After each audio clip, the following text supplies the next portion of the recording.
I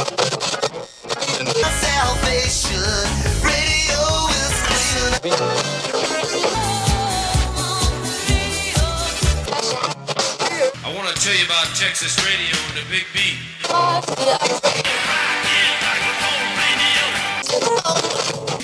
It was a warm summer night with our song playing on the radio. Joining us is one of the nicest men I have ever known, a fellow who is so talented in his field that he is in baseball's Hall of Fame. He also does many things for his community, and I've got to say it's a pleasure today to welcome my friend, muy amigo, Jaime Jarrín. Hi, Ross. It's so nice to hear you and to see you, and thank you very much for having me on. It's a pleasure to see you. You know, we go back to many, many years ago when I met you, where I used to follow you when you were with Channel 4 KNBC in Los Angeles. Then you joined the Dodgers. Then I had the pleasure of spending more time with you. Great memories, really great memories. Yeah, I agree with you. Jaime, let's review your fascinating life from the start. You were born in Ecuador. In college there, you studied philosophy, letters, journalism, and broadcasting. How old were you when you went on the radio for the first time? I was 15 years old, 1951, when I got my first job doing news and special events at HCJV, the Voice of the Andes. It's a very, very special, very unique radio station owned by the Protestant churches of the United States, and they are in Ecuador because of the geographic situation, so they can cover the whole world. You know, in the 50s, when I was there, we were 80 radio announcers there. Announcers from Russia, from France, from Germany, 22 different languages we used to broadcast. I was in the Latino division of the station, and they are in Ecuador. So let me tell you, here, you know, we say KFI, 50,000 watts, a great signal, 50,000 watts, clear channel.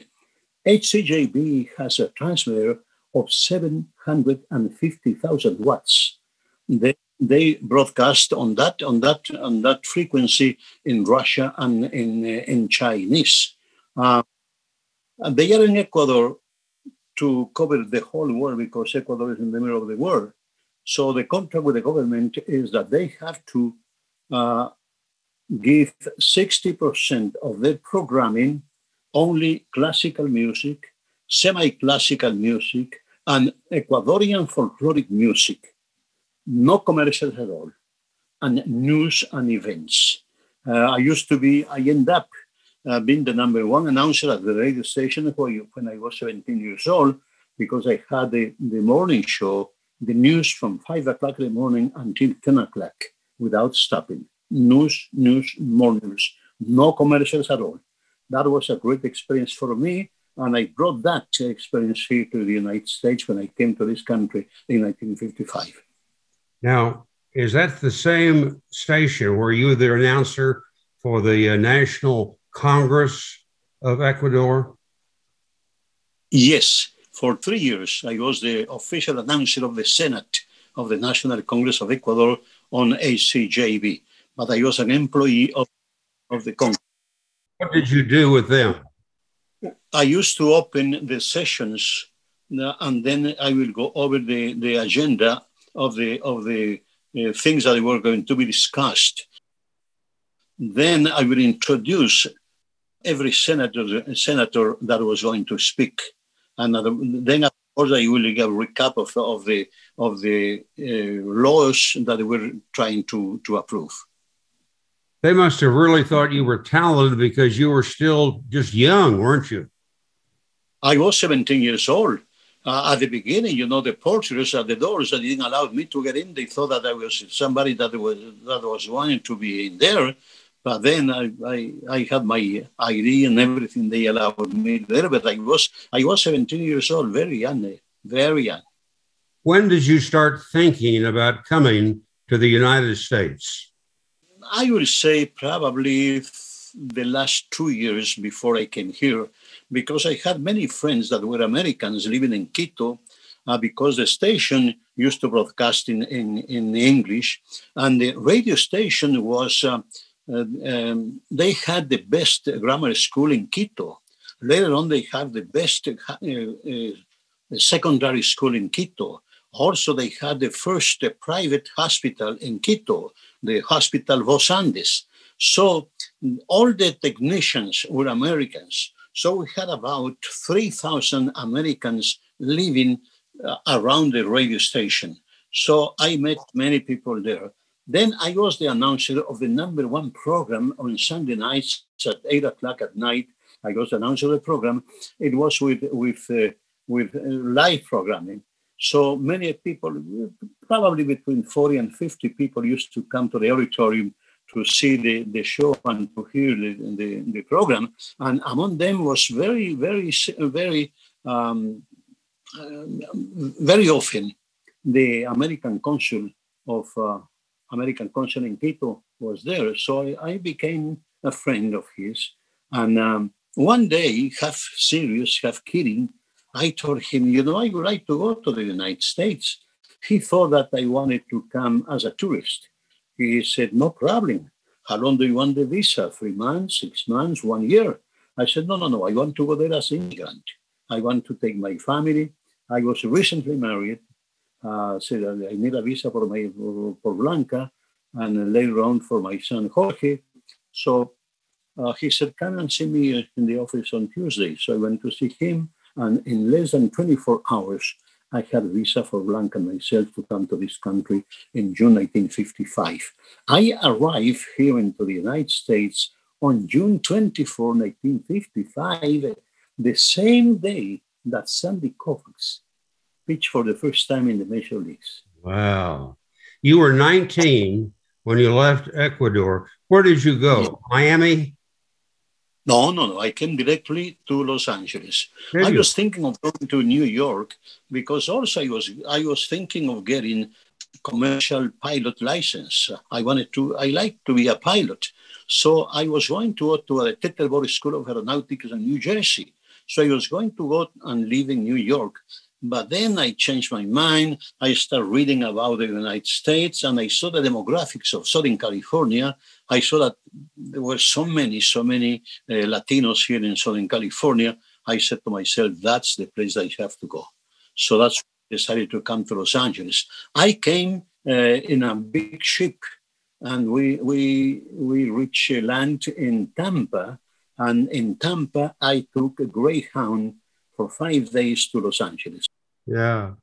When you arrived in Los Angeles, what did you do at first? Well, I went out looking for a job. And because the first that I did in those days, it was only one Spanish-speaking radio station, KWKW. So I went there right away to apply for a job. There was no openings. So I had to come back and start looking for a job. So I found a job in a factory on Alameda Street in East Los Angeles, making metal fences. And I worked there until I found a job at KWKW in December 1955. They gave me first a 2-hour show on a Saturday doing news. Then it was a couple of hours on Sunday. Then in about 3 weeks, they were able to give me a full-time position doing news at KWKW. That was December 1955. The station manager was William Beaton. Yes. He won the Spanish language radio rights to the Dodgers, and KWKW began carrying the team's games the first year they were here, 1958. Jaime, had you ever seen a baseball game when you came to this country in 1955? Well, I am very, very special case because I am in the Hall of Fame. And when I came to this country, I have never seen a baseball game in my life.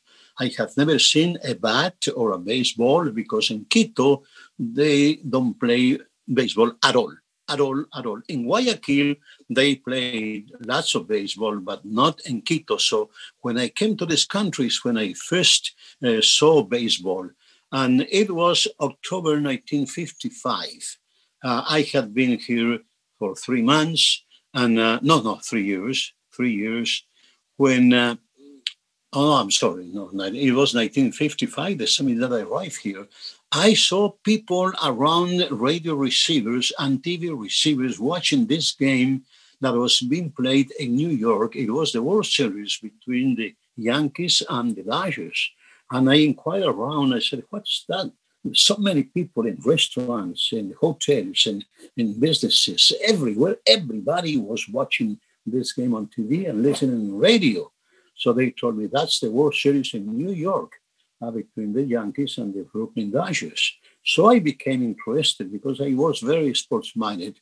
I started doing boxing from the Olympic Auditorium. So I started going to the Wrigley Field and to the Gilmore Field to watch the Hollywood Stars and the Angels playing AAA baseball in Los Angeles. So I started grasping some of the baseball on weekends. That was 1955, 56. Then, as you said, 1958, the Dodgers moved to the West Coast. One day, Mr. William Beaton called all the announcers to his office to give us a great news. He said, I'm going to give you a great news. I just signed a contract to broadcast the Dodger games in Spanish. And he said, I need 2 announcers. And looking at me, he said, I want you to be one of the 2 announcers.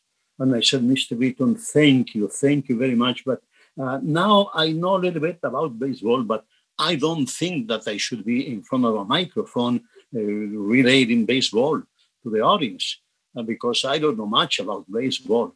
But he liked me very much. He told me, Jaime, you will have a great future doing baseball. I'm going to give you 1 year. Please study the game, prepare yourself. I want you there in 1 year. So 1959, 58, I was reading every book about baseball. I was listening radio every single game. You know, TV wasn't much of a help because there was no TV games, only the games that were televised from San Francisco when the Dodgers played in San Francisco, and also the Saturday game of the week. That was, so television wasn't help much. So I was listening radio, everything. Then in 1959, I said, Mr. Beaton, I think I can start it. So that's why when I started. René Cárdenas was the number 1 announcer. He was the first one to do the Dodgers here in Los Angeles. Now he lives in Houston. And I was the number 2 man. Then René left in 1962 for Houston. And Jose Garcia, El Fat Garcia, came from Nicaragua to the Dodgers as the number 1 announcer. René recommended him. So I was still the number 2 until Jose Garcia passed away in December 1972, and I became the number 1 in the board 1973. So you were a newsman that learned baseball. Yes. My main job at KWKW was news and special events. That's how I did very, very special things. I covered the funeral of President Kennedy directly from Washington. I was in New York when the first Pope came to the United States for the first time. I have covered conferences between presidents of the United States and Mexico, Díaz Ordaz from Mexico, with Lyndon Johnson, and later on the meetings between Nixon and Díaz Ordaz of Mexico. I covered 2 meetings, one in Coronado, California, and the other one in Puerto Vallarta, Mexico. So at the beginning, baseball was like a part-time to me. News and special events was my number 1 job. How long was it before you became the news director and the sports director at KWKW? Well, I started there in 1955. By 1958, I was named the news and sports director of KWKW, 1958. The first 6 years, you didn't travel with the team to air the games. You would do what they called recreation.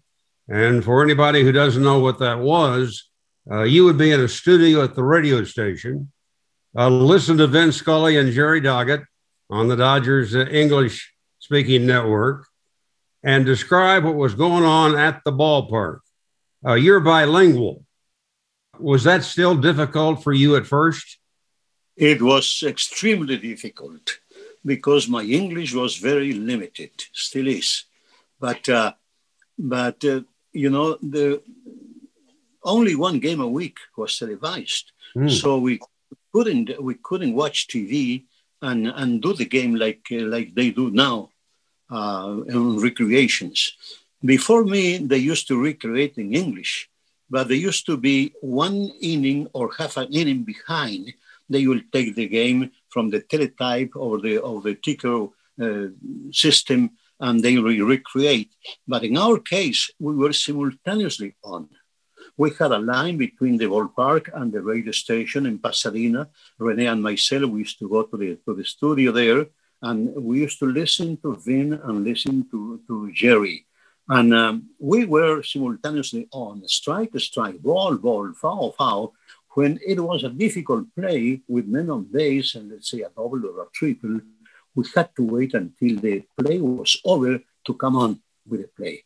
And Vin especially was extremely helpful to me. He gave me information before the broadcast. He will tell me about the weather conditions. He will tell me about the traffic going to the ballpark. He will tell me about how many people they were expecting, things like that. He was unbelievably helpful. He knew that it was a very tough job that we were doing, and we did that for 6 or 7 years, I think, recreating the games.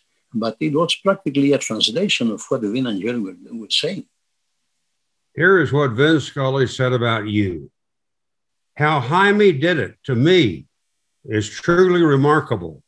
To be listening in one language and then speaking it in the other immediately while doing the play-by-play, he has to be truly acknowledged as the fine broadcaster that he is. Nice compliment. Coming from Vin, those words means a lot to me. He has been a great teacher to me. He has been my teacher. He has been my friend. He has been my idol. I don't have idols in the baseball world except Vin. Vin been everything to me. He got the patience to be with me, and he gave me the most precious times when we were traveling and we had a night off. He, the traveling secretary, and myself were dining together all the time. He was very special. He still is. I'm sure Vin told you what he told me during my 28 years with him as one of the Dodger broadcasters. He said, prepare rigorously for every game. Don't get too close to the Dodger players and stay out of the front office so you don't get caught in politics. Well, he told me exactly the same thing. He told me, Jaime, I am not going to give you any advice because I don't feel doing that. But let me tell you two things. He says, always be prepared. Always. Doesn't matter if you have done 1,000 games, 10,000 games. If every game is different. So be prepared. Read a lot. Not only about baseball, about everything, because you will have the opportunity to relate something with baseball, and that will enrich your broadcast. He told me, be prepared, always read a lot, and don't get too close to the baseball players. Be nice with them, but because if you become too close, then that will affect your way of broadcasting. So he told you that, and he told me the same thing. The Dodgers finished 7th in what was then the 8-team National League, their first year in 1958. But the next year, as you said earlier, well, that was a great year. They went to the World Series. You were only 23 years old. How about that? And that was my first year in baseball. 1959, because as I told you, I just moved in the 58, and I couldn't do the games in 58. So 59 was my first year, and the first World Series that the Dodgers won in Los Angeles. The second because they won one in Brooklyn. So it is something so unique, so special, and I cherish that experience so well. For the home games against the White Sox, you worked from a booth at the Coliseum. When the team played in Chicago, you broadcast in front of a television set in a studio here in Los Angeles. The Dodgers won the 1959 series, and you'll remember this, Jaime. The Dodgers lost the first game of that series to the White Sox 11-0. To nothing. Yes, I remember very well. I remember as you. Was it tough to work in front of a television set? It was tough. It was tough to work, but we were excited. You know, it was a World Series, my first World Series, and the same thing for Rene Cárdenas, the first one. So it was very, very unique, very special. And when they won, finally, we were so excited. We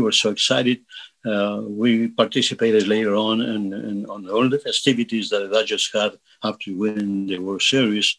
It was a remarkable year, 1959. From 1962, the first year the Dodgers were at Dodger Stadium, till 1984, you never missed a game. You called nearly 4,000 games. Did you ever come close to missing a game? No. God has been so nice with me, gave me a great physical condition. My throat never bothers me. So probably I had a couple of instances when I had a little cold, but not that bad to miss a game. So, and I stopped the streak because of the Olympics, 1984 Olympics. Peter O'Malley asked me to leave the Dodgers because Peter was working very hard. He was working very hard in order to get the baseball as a medal sport in the Olympics. So he asked me to leave the Dodgers for 3 weeks and work for the Olympic Committee. So I was in charge of all the radio production of the Olympics 1984. And I stopped my 4,000 games. I think it's 4,013 games streak. Brain Shire is the one that investigated that and was able to establish that number, because I never paid attention to that. So, but it was something very, very special to me. The 1980 and 1981 seasons were very special for you. Fernando Valenzuela became an overnight hero, and you served as the interpreter. Tell us about those experiences. Yes, when Fernando joined the Dodgers, we were in Houston. He came from San Antonio, where he had really a streak of great and good number of innings without allowing any runs. So he joined the Dodgers in Houston in September.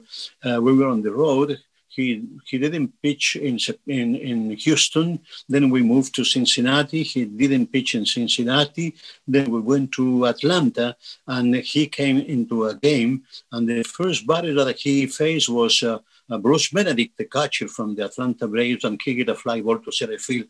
That was the start of Fernando Mania. To me, Fernando Mania started not I think in 81, but in 1980, when Fernando came to pitch as a reliever in the last series of the season against the Houston Astros. The Dodgers had to win 3 games in order to finish in first place, tied with the Astros. So, and he won the first game. Jerry Royce won the second game, and Fernando came in the 6th inning to relieve in the 3rd inning, and Steve Howe came in the 9th inning. No, in the 10th inning, because he went 10 innings, and the Dodgers won. So they need an extra game. Many people thought that La Soda should use Fernando as a starter, but I don't think so. I think it was asking too much to ask this young kid, first year in the major leagues, rookie, very green, to start such an important game.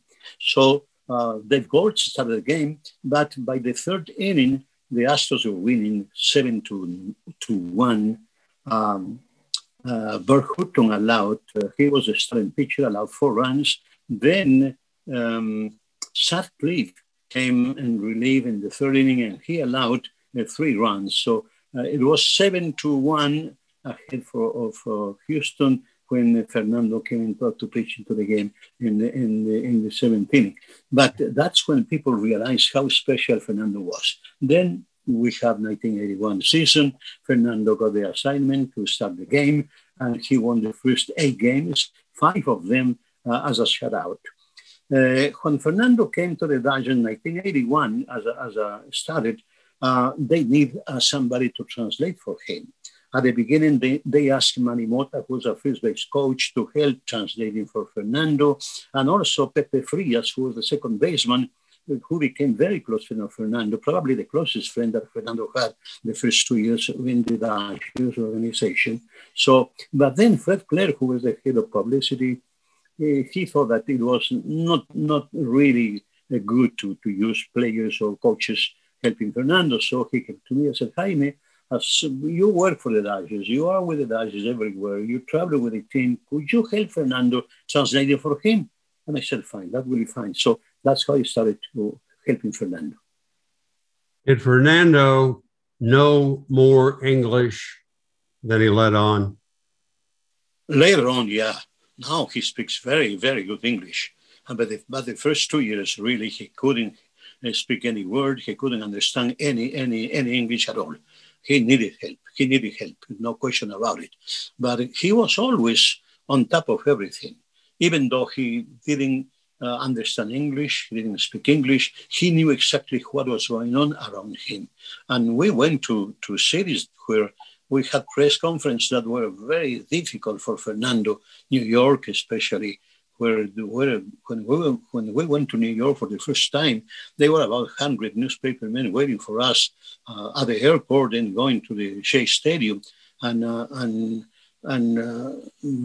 Fernando was very sharp, very intelligent. The only advice that I gave to him said, Fernando, you don't have to answer every question that they ask you. If you don't like any question for any reason, just be polite and say, I'm sorry. I don't care answering that question. Next one, please. That's the only advice that I gave him. And he did very, very well. He never refused a question. He never lost his composure. He was really, really fantastic. Fantastic. Well, in 1981, that first full season for him, he had 8 shutouts. That's remarkable. Yes. Well, at the beginning, he got 5 shutouts at the beginning of the season. 8 wins, 5 shutouts at the beginning of the season. Wow. I mean, you have to be proud of the growth of Hispanic Dodger fans and the role that you have played in helping that. Tell us, what percent of the Dodger fan base was Latino when you started in 1959, and what is it today? Well, I understand that when we used to do the games at the Coliseum, the Latinos attending the Coliseum was about 8 to 10% at the most. Days in Dodger Stadium, they say it's about 42 to 46%. That means that we have really cultivated the Latino market in Southern California. 3 reasons why I have lasted this long doing baseball long. My longevity is because, first, I love what I do. I am in love with baseball.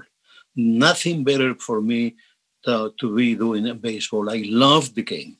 Number 2, the support that I got from my family, particularly from Blanca. She never complained about my absenteeism. She never complained about me being away from home so much. And my kids, Jorge, Mauricio, and Jimmy, they were growing up, and many times I wasn't with them. So Blanca is the one that took them to a park, to horse riding and things like that. It was Blanca. And she never complained about my job. She was very proud of what I was getting. And she was always one step or half step behind me. She didn't want it to object. I mean, I don't know how to put it. But she was always behind me, helping me a lot. And that's the second reason. And the third reason is that I was very fortunate to find an organization, in this case, the Dodgers, that really respect the community, the Latino community. They really appreciate what the Latinos meant to baseball. There is no question that the segment of population in the entire country that really follows baseball is the Latinos. The Latinos love baseball. They are very sports-minded people. They love boxing, they love soccer, and they love baseball. But I think we were able to cultivate, because, at the beginning, Ross, we had to teach the game. I remember many times they would ask me, Jaime, what do you mean by he was out from 6 to 3? And I had to look. Every position has a number. The pitcher's number 1, the catcher number 2, the first man number 3. So if the ball goes to the shortstop, who is number 6, and he picks up the ball and throws to first, he throws to the number 3. So it's 6 to 3. If there's a fly ball to center field, number 8, that's a fly ball to center field. It's fly to number 8. So we had to teach people, especially when Fernando arrived to the scene. Many women, especially ladies, they were behind Fernando. They used to pray the rosary the days that Fernando was preaching. It was unbelievable. In those days, there was no social media, so everything was through the phone or through letters. I used to get so many letters, so many phone calls from people that were following Fernando, and that was unbelievable. And especially, people from Mexico, from Central America and South America, who didn't care much about baseball, they became, thanks to Fernando and thanks to our broadcasts, followers of baseball. So I think Fernando is the single one ball player that created more new baseball fans than any other player in the history of the game. Because here, regarding Koufax or Drysdale or Maury Wills, people here, the kids at school, they already start knowing baseball. When they are 4 years old, 5, 6, 7 years old, they know baseball. But in our case, kids coming from Central America, from South America, from Mexico, they didn't know at all baseball. So we had to teach them. And to be able to say that the percentage that had been increased, it's amazing. And I think it is because the Dodgers had the vision to say how big the Latino community is in Southern California. Angels broadcaster Jose Mota has said, Jaime is a jewel for baseball globally. He's always had a sense for community engagement, learning, and teaching through his broadcast. Baseball as a whole is better because of him. Nice words. Those words overwhelm me that really I appreciate very much. Well, I have been always very interested in the well-being of the community. So at the beginning, I used to help the community doing special events, doing news, because in those days, practically radio was the only way how many millions of Latinos were able to get news and be aware of what was going on around the community. So radio was the number one tool for reaching the people. So I had a facility. So I always, sometimes I had a little problem with Blanca because I used to say, well, Jaime, it was Sunday, I used to be at home, but there is a march going on in East Los Angeles because of the racial situation. I have to go and cover that thing and things like that, I was very much aware of the needs of the community, and I had a tool at my hands to do something, and I did very, very happily. But baseball was not the only sport in which you were an expert. You called over 30 world championship boxing bouts around the world for radio and television stations in Latin America. What was your favorite fight? Well, no question about it. I was in Manila for the Manila Thriller, Cassius Clay and Fraser. That was to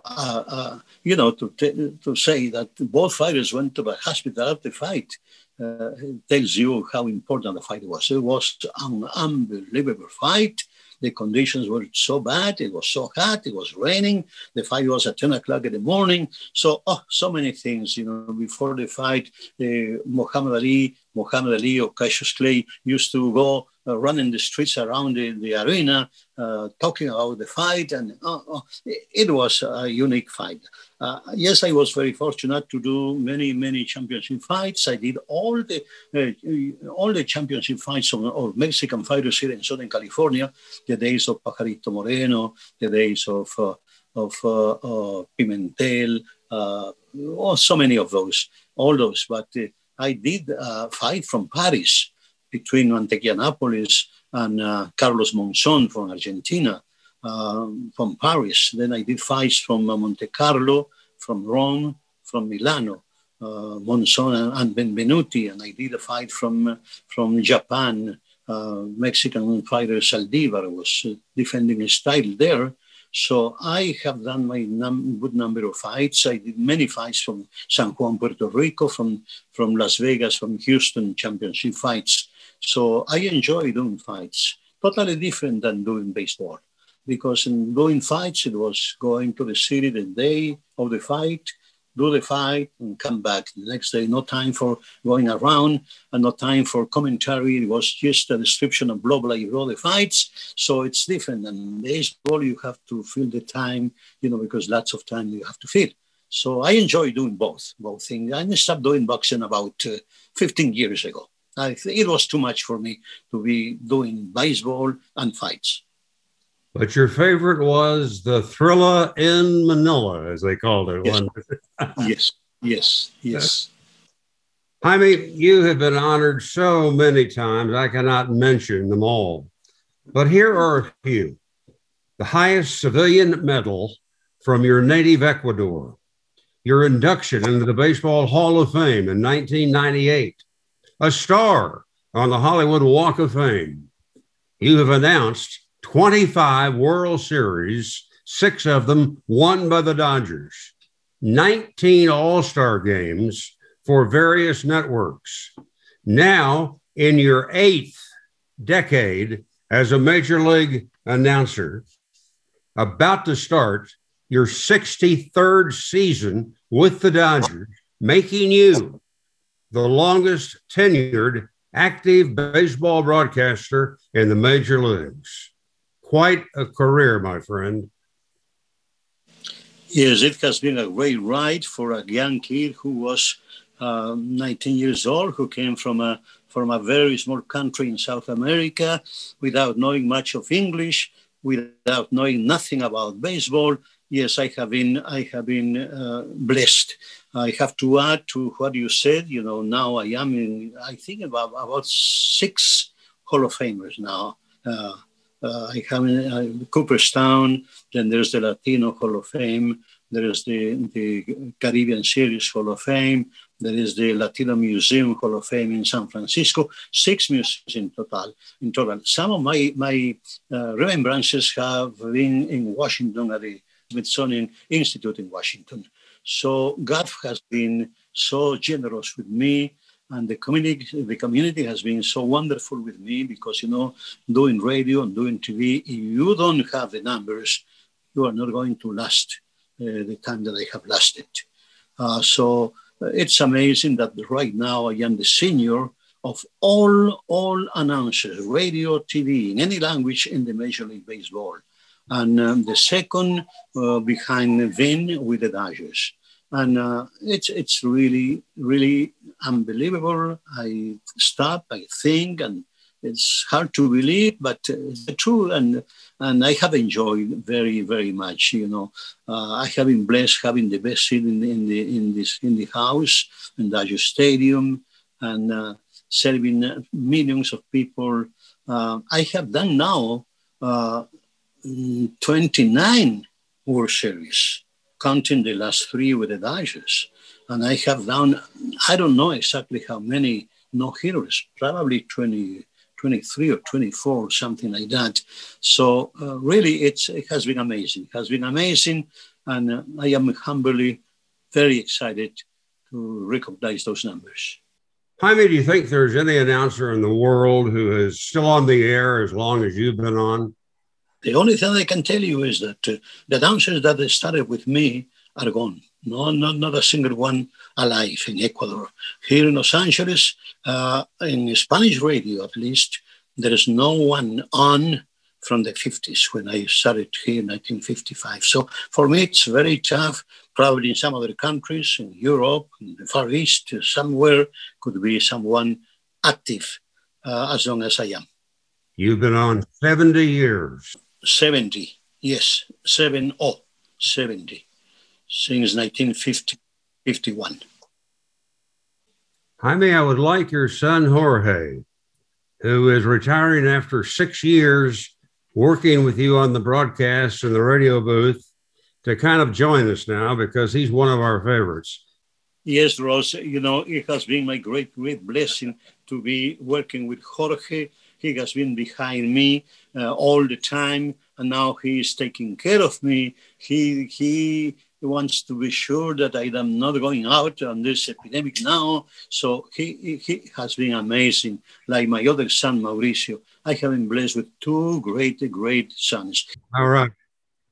Jorge, nice to see you. Jorge is just a terrific man who has had a great career, and now he is retired to be spending more time with his family. I know that one thing that is very dear to both of your hearts is the Jaime and Blanca Jarrín Foundation. Jaime, you start by telling us about the foundation. When Blanca passed away 2 years ago, days after, it was Jorge who came to me and said that we have to follow the wishes of Blanca. Blanca was a very, very generous person. And especially in the last, I would say 3 or 4 years, she became very, very aware of the needs on the community. And she said, we should do something about that. And Jorge came to me and said, we should do something about that. Take from there, Jorge. You know, actually, you know, Ross, it metamorphosed into, or morphed is probably the better way to say, into what it is currently today. Because prior to my mom passing away, you know, a couple of my close friends within the Dodger organization involved in marketing, and we had talked for the last couple of years about looking at my dad's career and what you have spent this time discussing in great detail, I may add. A very impressive, an illustrious career that established a legacy. And how do we keep that legacy going? How do we continue to promote that message that in this great country, the United States, you can still come, and if you dream big, because everything is possible. And then when my mom passed away, I was taken by the thought of her and her generosity, always asking about the waiters, the wait staff, the attendants at the gas station, whoever, the gardeners, whoever. She was always making sure that they got their tips, their Christmas bonuses. She just got such joy out of that. And so we decided that in order to continue my parents' legacy, we would establish this foundation. And of course, the COVID virus struck us shortly thereafter. We were able to have one inaugural event 2 years ago, a golf tournament. And then we've had to kind of do our best to just hang in there and survive right now with this situation, because you can't really do a lot of fundraising. But in the meantime, we wanted to stay active. So I'm happy that with our great sponsors, Los Defensores, we partnered up with the LA Regional Food Bank. And this year we're able to provide 268,000 meals to people who have been impacted, loss of work or whatever. Then in December, we were able to give out our first round of scholarships to young, deserving students enrolled in college who are trying to finish, students who are pursuing law or political science or sociology, schools ranging from UCLA to Cal State Fullerton, Cal State Dominguez, a number of schools. So we gave out 13 scholarships. Not bad, but we were able to give out between $2,000 and $5,000 each. And we want to just get the, traction and build upon that. So that's basically what we're focusing on now. Beautiful. I was reading about the foundation last night, and it says you are committed to serving and supporting charitable, educational, and athletic programs in the Los Angeles area, as well as for those in need internationally. And the foundation is helping Latino students further their education in journalism and law. And then, of course, the note about the COVID-19 pandemic, you partnered with the Los Angeles Regional Food Bank to offer 268,000 meals. That is an amazing number. Well, fortunately, we're not alone in that category. There are others who have also stepped up, and we just felt the importance of trying to do our share. My mom used to say, we're not going to come up with the answers for all the world's problems, but at least we can do our part, no matter how small or how big it is. Also, one thing, Ross, it's not only for Latino students. It's open to everybody, anybody. Yeah. All right. Well, one final question, Jaime. You have a lifetime contract with the Dodgers. How much longer do you want to broadcast Dodger games?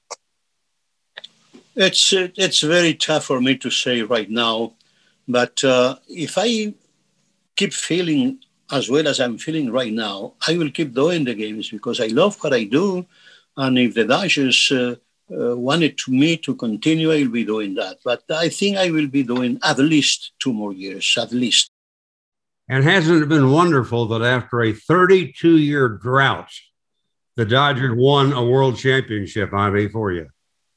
Oh, yeah. It is great. It is. There is nothing like winning a World Series. Another ring. Yes. I'm going to miss you in the book. Is this six championships for you? Six World Series championships. Yes, 6. Yeah. I miss. You have 6 rings? Yeah. 6 rings. Yeah, 6 rings. Well, I didn't get a ring in 1959. Yeah. There you are. There you go.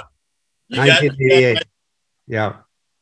Yes. Well, Jaime, I'm so grateful that you gave us your time. And Jorge, thanks for joining us. Jaime, you are an inspiration to so many people.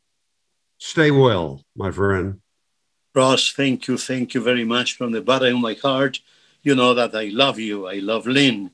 And you were one of the examples that I have tried to follow because you since the days of Channel 4 there and then continuing with the Dodgers, you were always there and showing great responsibility, great respect to everybody. And it was so easy to get along with you. I miss you. And I ask everything's fine. And Ross, I miss my days when I was up in the helicopter doing the traffic with you in the late afternoons at 5 o'clock. You were doing Dodger Talk and the pregame show. That's right. And you were a traffic reporter for KABC. Was it 25 years? Yeah, I just finished up 35 years in broadcasting. So I'm done. I'm retired. I'm just going to be a fan now. As you told me the other day, it's going to be fun to go with your family to the games and not have to be doing some work, right? Exactly. I look forward to sitting in the stands with my wife and my sons. That's wonderful. Gentlemen, Thank you again. Bless you both. Thank you, Ross, very much. I have enjoyed very much this talk. It was a warm summer night.